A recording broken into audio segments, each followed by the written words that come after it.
Grado está aqui hoje, direto do Central Jogada, trazendo informações de Brasil e de Copa do Mundo. Tem bola rolando na Copa do Mundo nesse momento.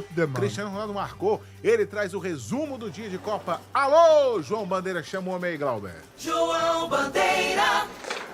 Fala, Brenão, muito boa tarde pra você, todo mundo ligado no nosso Jogada Segundo Tempo. Estamos chegando com o nosso Central Jogada de hoje. É isso, viu, meu amigo?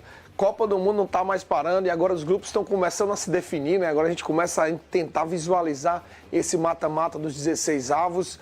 E o que a gente acompanhou nas primeiras partidas, Brenão, grandes estrelas que passaram em branco, grandes seleções que esperaram um pouco, dessa vez estão tirando o pé da forma, né? Botando o pé na forma e fazendo gols, e muitos gols. Vocês já comentavam aí sobre o Cristiano Ronaldo, a gente comenta também sobre a Inglaterra, que vem empatando. Enfim, as seleções vão começando a mostrar a sua força, mostrar o seu favoritismo. Quem precisa fazer isso é a seleção brasileira também.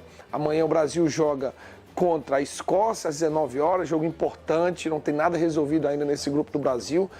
O empate na primeira rodada contra o Marrocos deixou tudo muito embolado, porque uma vitória do Brasil amanhã num placar simples contra a Escócia e o Marrocos goleando o Haiti muda total, joga o Brasil para a segunda colocação, bota o Brasil num chaveamento muito mais difícil, e são várias possibilidades, né? A gente já tentar imaginar essa segunda fase caso passe em primeiro, enfrenta o Japão. Caso passe em segundo, pega a Holanda. Mas tem várias possibilidades caso fique em terceiro, porque os melhores terceiros colocados ainda avançam na próxima fase desses 16 avos. Enfim, é uma Copa do Mundo onde você tem que fazer a sua parte, tem que fazer saldo de gol, tem que principalmente começar a montar uma seleção para essa seleção começar a render bem mais. É isso que o torcedor brasileiro está esperando. Fizemos uma estreia um tanto quanto duvidosa, ficou todo mundo meio com o pé atrás, principalmente pelo primeiro tempo contra o Marrocos.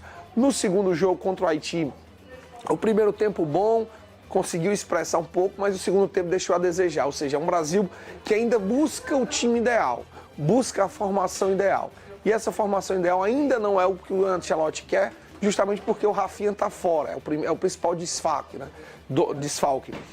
Os dois próximos jogos ele está fora. E aí vem essa dúvida, né? Quem é que entra no lugar do Rafinha?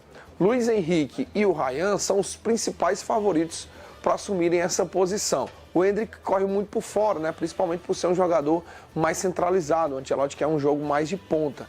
É uma incógnita. Acredito, na minha opinião, que o Luiz Henrique leva uma ligeira vantagem justamente por ser esse jogador que joga um pouco mais coletivo, o Ryan um pouco mais no 1-1, mais o drible. Mas enfim, é um Brasil que chega principalmente com o seu ataque indefinido. Se o ataque ainda não tem a definição, mas eu acho que não é um grande problema para o Ancelotti, o setor defensivo esse sim preocupa, porque ele fez algumas mudanças. Léo Pereira jogou em algumas partidas de treinamento, as zagas ainda são incógnitas, e principal meio, né, Breno? A gente comentava mais cedo o quanto o Casimiro ainda é uma incógnita, principalmente uma dúvida no seu desempenho para a seleção brasileira. Não foi bem contra o Marrocos, deixou a desejar muito também contra o Haiti, um jogador lento, está atrapalhando um pouco esse desenvolvimento. E o Fabinho, que quando entrou muito bem, pedindo passagem, mas é aquela, o Casimiro é aquele grande jogador, é o homem de confiança do Ancelotti. Seleção brasileira que já fez o treino de apronte, já viajou, já está em Miami, onde vai jogar amanhã. Então, é algo para se definir mesmo. Só um detalhe, viu, Breno? Eu estava comentando aqui que caso o Brasil fique em segundo, a preocupação vira para a logística, tá? Porque o Brasil deixa de jogar nos Estados Unidos e passará a jogar a próxima fase no México.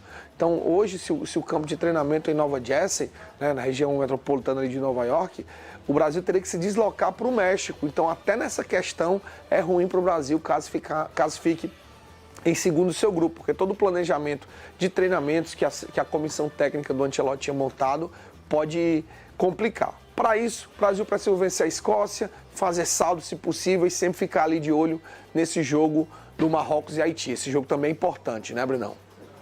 Sem dúvida nenhuma, porque vai ajudar a definir o primeiro lugar do grupo. E o Marrocos briga por esse primeiro lugar, né? E assim, o Marrocos vai pegar a seleção do Haiti, que não tem mais chance de classificação e que é muito fraca. Então eu acho que o Marrocos vai ganhar e vai ganhar bem. O que obriga o Brasil, na minha opinião, a também tentar ganhar bem da Escócia, porque o saldo de gols ele pode ser decisivo. O primeiro critério de desempate é o confronto direto. Mas se a gente parar para pensar, como Brasil e Marrocos foi empate, então esse primeiro critério não vai servir. para determinar o primeiro lugar. Aí você vai para o saldo de gol.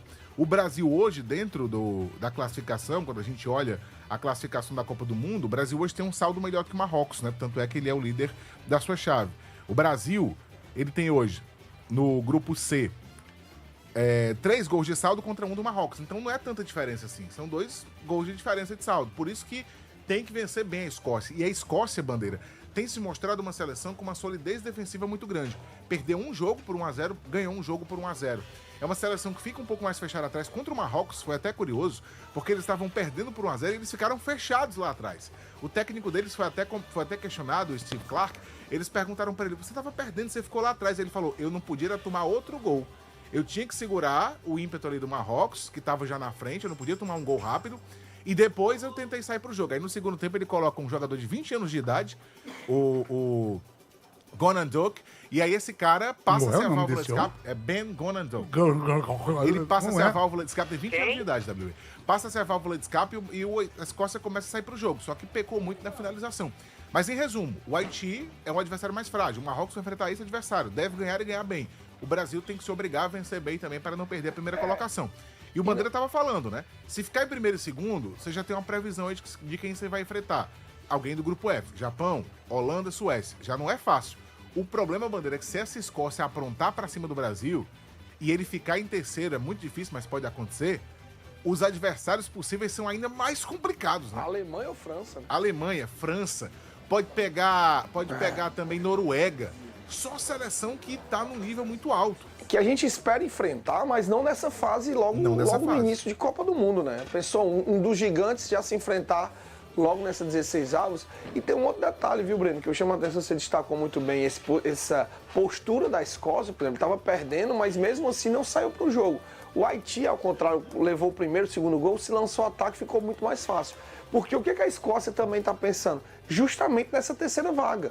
Pô, se não dá para eu vencer a seleção brasileira, não dá para ganhar e fazer, pelo menos, se eu levar um gol, vou pelo menos me segurar, porque eu não tomo o gol, tenho 3 pontos e eu vou competir com os outros terceiros colocados dos outros grupos. Essa Copa, essa novidade dos terceiros colocados se classificarem, ela deixa muito em aberto esses terceiros jogos, porque normalmente você tinha assim, venceu 2 jogos, está classificado, o resto do grupo já está todo eliminado. Dessa vez não.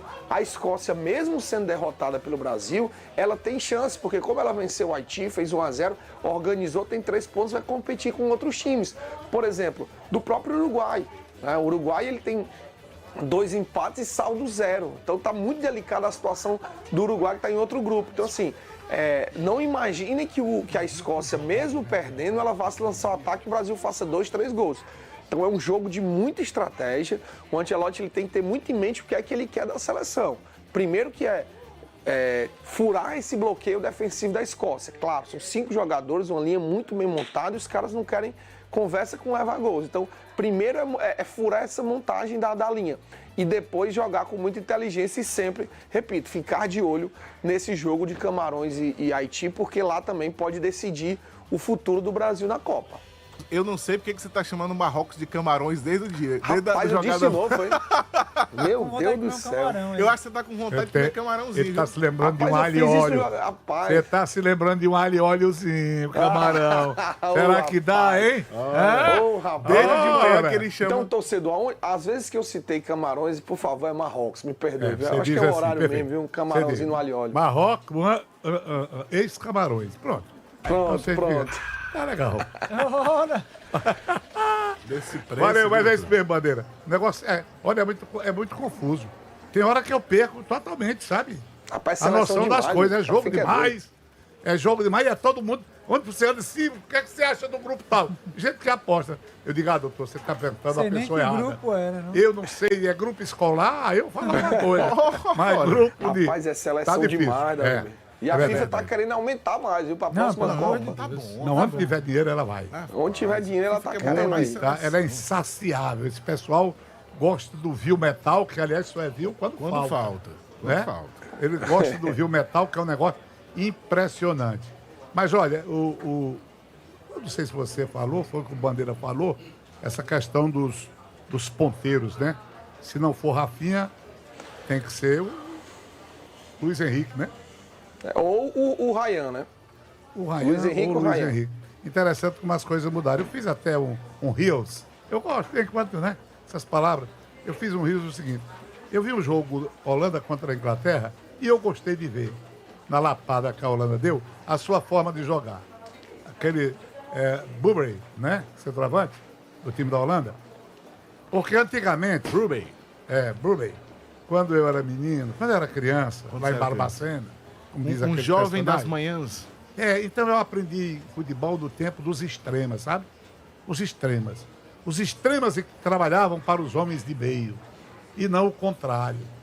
Hoje, o jogo posicional, ele tem variações. Os homens de ponta trabalham para os homens de meio, os homens de meio trabalham para os homens de ponta. Tem algumas abordagens até do basquete na ocupação de certos espaços, mas é uma coisa um pouco mais profunda. Mas aí eu vi, rapaz, de modo saudosista, nostálgico, o time da Holanda jogando pelas extremas, rapaz. Os dois extremas. Primeiro gol, o extrema vai na linha de fundo. Ali onde o espaço é pequenininho e muito jogador teve medo de jogar, porque temia os laterais. Cruzou, esse centroavante holandês chegou e guardou. Pá, só encostou. Segundo gol, jogada pela direita, como extrema, como antigamente, sabe? Cruzou o mesmo jogador. Burberry chegou lá e... Lona, eu digo, olha aí, rapaz, interessante que num certo tempo se admitiu que o futebol pelas extremas, o futebol dos ponteiros, ele acabou. Ele acabou, né? Como se o futebol ele não se repetisse. Por isso que eu falo do híbrido. O híbrido que é a reunião de todos os sistemas. Você pode estar no 4-2-4, sem acabar com o mundo. Você pode estar no 4-3-3, no 3-5-2. Tudo é circunstancial. Mas que eu gostei de ver o futebol bem aberto pelas extremas, eu não sei se o Brasil não deveria fazer isso também, abrindo, alargando mais, ganhando mais largura quando ataca. Mas os pontas fecham demasiadamente pelo meio, né? É difícil, assim, uma jogada realmente de linha de fundo. Tempo de Zequinha, você lembra de Zequinha do Botafogo? Não é do tempo de você? Não é do meu tempo. Como driblava e só entregava na bandeira. Foi ele que deu o passo para Pelé fazer o último gol com a camisa da seleção, hein? Olha. Será que o Zeca jogava? Agora... Mas aí, eu gostaria de saber, porque o Vinícius Júnior, ele fecha também muito pro meio, né? Sim. Mas de vez em quando ele ganha largura, ele vai pelo lado esquerdo. Eu gostaria, eu fico assim meio agoniado quando eu vejo todo mundo indo pro funil, sabe? Fica um negócio esquisitíssimo. É que a maioria das jogadas do Vini Júnior são essas, né? Ele corta pro meio e bate. Exatamente. Mas diga aí, Bandeira, hoje Cristiano Ronaldo, mudando de assunto, falando de Copa, Cristiano Ronaldo correspondeu, né? Muita gente achou estranho o primeiro jogo, Portugal ele não marcou com Portugal, mas hoje o homem tava com sangue nos olhos, Bandeira. É isso, Brenão. A gente viu hoje. Se ontem a gente foi apresentado a Copa do Mundo com o Messi, o maior artilheiro de todas as Copas, com 18 gols, hoje a gente viu um outro recorde nascer diante da TV, né? Cristiano Ronaldo marcou 2 vezes e tornou o primeiro jogador a marcar 6 gols em 6 Copas do Mundo, né? Um feito que nunca nenhum jogador tinha feito. Então, é mais um recorde que a gente vai vivenciando nessa Copa do Mundo. Mas hoje ele conseguiu, né? Tava cedendo por um gol, conseguiu 2, Portugal goleou o Uzbequistão por 5-0, após um empate muito questionado contra o Congo do jogo da estreia. Portugal hoje soltou o pé, fez 5-0 no Uzbequistão, se encaminha muito bem para a classificação, num grupo fácil, né? Não tinha por que Portugal ter dificuldades, né? Então, venceu com tranquilidade. O Cristiano Ronaldo tirou um peso também muito grande, não havia marcado no jogo de estreia, tinha aquela sombra do Messi, vendo o seu arquirrival ali, porque ao longo dos anos a gente viu muito essa disputa entre Messi e Cristiano Ronaldo, ver o Messi fazendo 5 gols já em Copa do Mundo e ele passando em branco, lutou muito pelo hat-trick, tentou muito o terceiro gol, não conseguiu, mas Portugal fecha por 5-0, vence o Uzbequistão, dá uma amenizada na ansiedade do Cristiano Ronaldo, na ansiedade da própria torcida portuguesa e coloca Portugal aí a passos largos para a classificação na última rodada. Lembrando que esse grupo de Portugal, né, como são dos últimos grupos, ainda está na segunda rodada, tá? Então não se estranhe muito. O Brasil vai amanhã para a terceira rodada, enquanto tem muito jogo, como por exemplo a Inglaterra, que vai empatando agora, ainda está na segunda rodada, justamente por essa quantidade enorme de jogos na primeira fase. Então os grupos ainda estão terminando a segunda rodada, enquanto amanhã a gente já vai ter essa abertura da terceira e última rodada para alguns grupos. Então é isso. Cristiano Ronaldo marcou 2 gols, fez 6 gols nas últimas 6 Copas e tá na história aí. A gente tá vendo mais uma história ser escrita nessa Copa do Mundo, viu, Brenão? Perfeito. Nesse momento, a Inglaterra está empatando sem gols com a Gana, 0-0, 37 minutos, primeiro tempo de jogo. E a gente vai sempre vindo aqui no Central Jogada, trazendo atualização todos os dias do Mundial. Seleção brasileira entra em campo amanhã às 7 horas da noite, é coladinho com jogada. Breno tem jogada amanhã, ora se não tem. A gente faz o aquecimento aqui, Bandeira. Amanhã, o aquecimento do jogo do Brasil é com o jogada. Aí terminou o jogada, você vai pro jogo. Mas enquanto tiver jogada no ar, você vai estar curtindo com a gente aqui de 5 às 7 para depois ver o Brasil confirmar sua classificação para a próxima fase da Copa do Mundo, 16 avos de final. Bandeira, mais algum assunto? Ou fecha a conta por hoje? Só passar a agenda, né? Hoje, 11 da noite, tem Colômbia e Congo. Né? Esse jogo é do grupo do Cristiano Ronaldo, tá? Do grupo de Portugal, né? Que joga o Cristiano Ronaldo. 8 da noite tem Panamá e Croácia. Isso é um jogo do grupo L. E é isso. Vamos embora. Vamos ver o Brasil amanhã acompanhar. Vamos acompanhar de perto no jogar do primeiro tempo.